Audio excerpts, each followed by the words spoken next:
Ladies and gentlemen, earlier today, made a little throwaway video just for fun there, and I got a couple of comments telling me that I should book the WWE, and you know, my ego swelled up from this there because I have a great creative mind, ladies and gentlemen. So I decided to book Wrestlemania. That's right, me in my living room with my little house coat on there. I took my creative mind there, my genius mind, I put it to good use, and I single-handedly booked Wrestlemania, the greatest Wrestlemania of all time. Indy Fan Edition, ladies and gentlemen, that's right. Booking Wrestlemania to please the Indy fans, giving the fans of the independents what they want, you know. And this would surely be the best Wrestlemania of all time. So are you ready for my genius booking there? So we have the fireworks there. The pyro is back, ladies and gentlemen. The show kicks off with the big pyro there. And then Dave Meltzer comes out. As Dave Meltzer walks to the ring, the whole arena bows down on their knees. They're going like this there. And they're yelling, "You're better than me! You're better than everybody! Your opinion is gospel!" And Jesus was up in the sky, pointing at Meltzer there. And Jesus was thinking, you know, if I could be somebody else, if Jesus Christ could somehow be better than what he is there, if he could become another person, it would be Dave Meltzer, because Meltzer is beyond greatness or whatever. So Meltzer finally gets in the ring there with everybody worshiping him and stuff like this. He grabs the microphone. He declares that the Indies are better than WWE there. It's better wrestling, stuff like this. Japan is better, stuff like that. Vince McMahon comes out. "No chance! That's what you got." Then McMahon gets in the ring. He starts crying. He grabs the microphone. "You know what? Dave Meltzer's right. He's right. We suck. Everything about us sucks.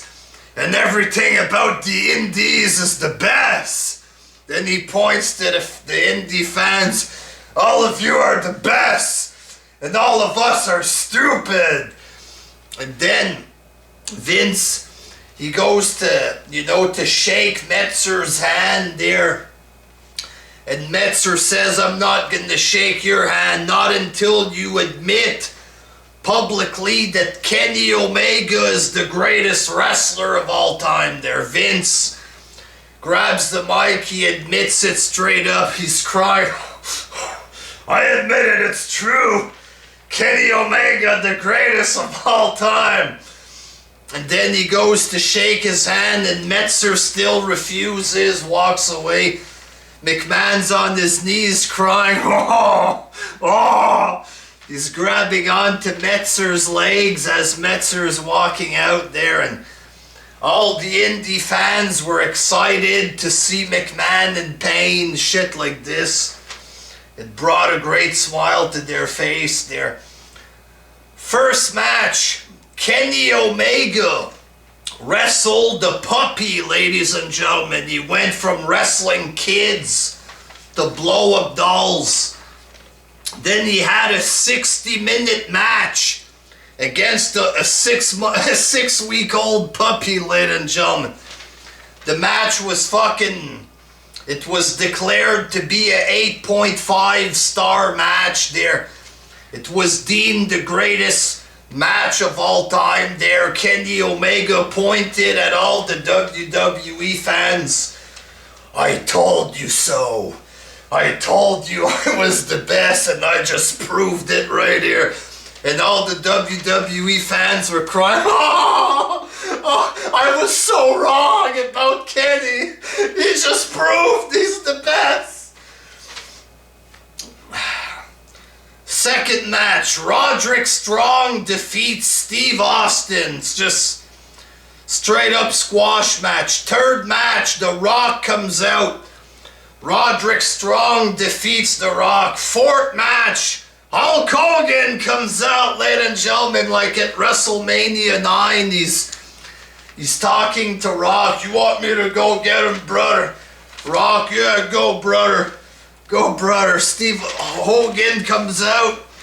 Roderick Strong beats him in like 5 seconds. And Roderick Strong is the first man to defeat Rock and Austin and Hulk Hogan on the same night. In your face, Chris Jericho. Roderick Strong grabs the mic. He says he's leaving WWE. He's going back to Ring of Honor because Ring of Honor is the real wrestling promotion. Everybody's better there. The fans are better.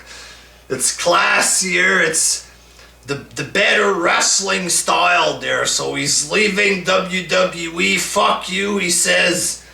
He's going back to Ring of Honor because that's where real wrestling is at, folks. Fifth match, The Undertaker versus Sting versus Garza Jr. Garza Jr. defeats Taker and Sting in about 2 minutes or whatever there. And then Garza Jr. celebrates with all his buddies there. Pentagon Jr., Blue Demon Jr., fucking Stevie Richards Jr., Rey Mysterio Jr., not the real Mysterio, just some skinny guy in TNA there. Rey Mysterio Jr., whatever. They all celebrate together. Garza Jr. becomes one of the greats after this there. And he's given 5 stars for all his matches after.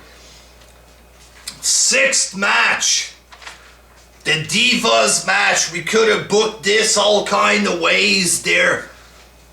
Sasha Banks against Charlotte, or bring back Trish Stratus against Alexa Bliss, or many ways we could have did here there. So we went with a raunchy indie wrestling intergender match there. So it was Sasha Banks against Joey Ryan, and pretty much during the match, Joey Ryan, because he's the ring general, he's calling the shots to Sasha Banks. Grab my penis! Grab my penis and I'll flip you around. What do you mean, I don't want to touch penis. I said touch my fucking penis, you whore! And I'm gonna flip you around. Then I'm gonna rape you right here in the ring there. It was, some say it was a very nasty, disgusting match there, but Metzer gave it 4.5 stars. I don't know, you be the judge, people. In the 7th match, it was AJ Styles versus Hank Yoshimoto. Alright, let me explain this booking there. We were gonna go with Nakamura against AJ Styles to give people what they want, but since Nakamura's been in WWE, he's become too mainstream now, so we went with a Japanese guy that nobody fucking knows, because that's what happens in indie wrestling sometimes. They're gonna put their world title on the complete unknown Japanese guy that people have never heard of there.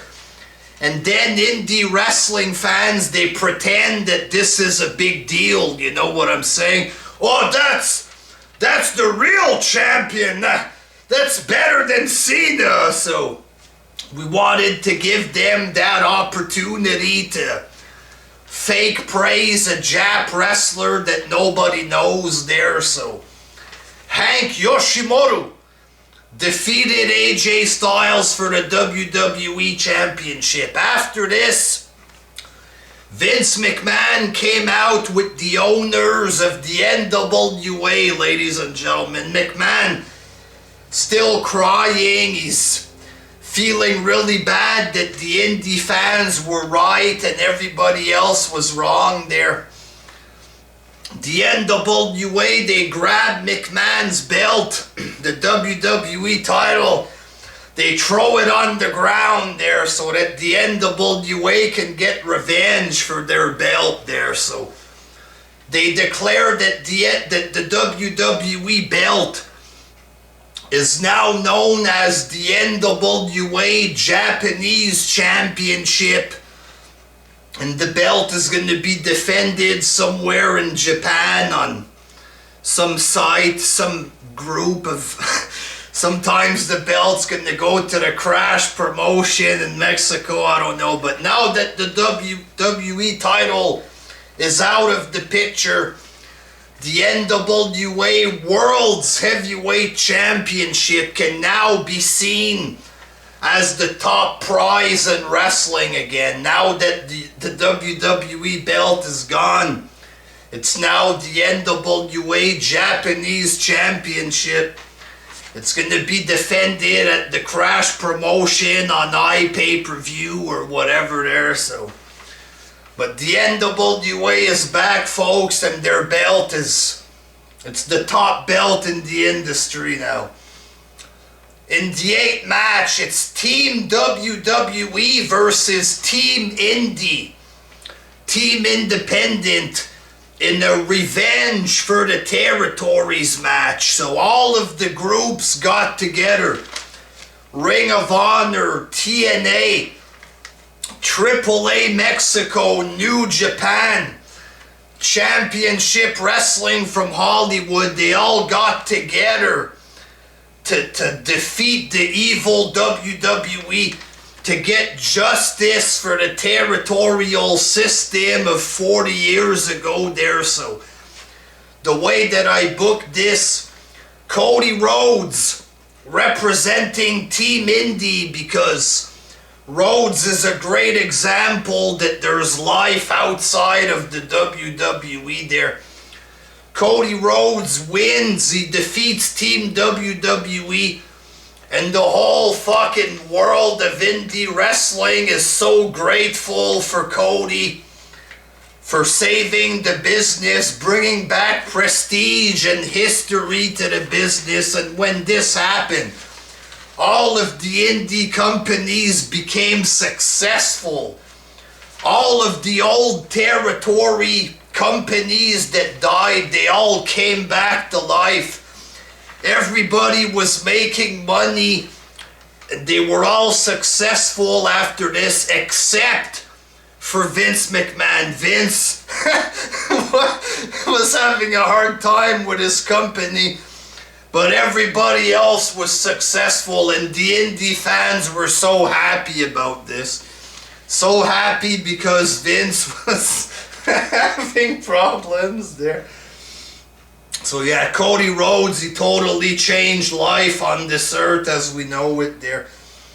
And in the main event, it's Brock Lesnar versus Will Ospreay. You know, that little guy there that flips around or whatever. So Ospreay grabs the mic. He says that his gay gymnastic style of wrestling is the future.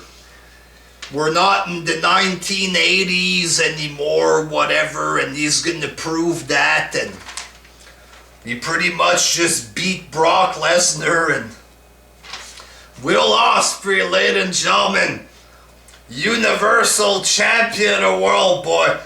And after this, folks, Ed Nornholm comes out. He declares that they have bought the WWE Jeff Jarrett comes out. Ed Nordholm declares that he's giving the WWE to Jeff Jarrett. Jarrett thanks him very much. He was a little drunk there, but that's okay, you know. He thanks him. He transforms the WWE to GFW. And then they announce a talent exchange program.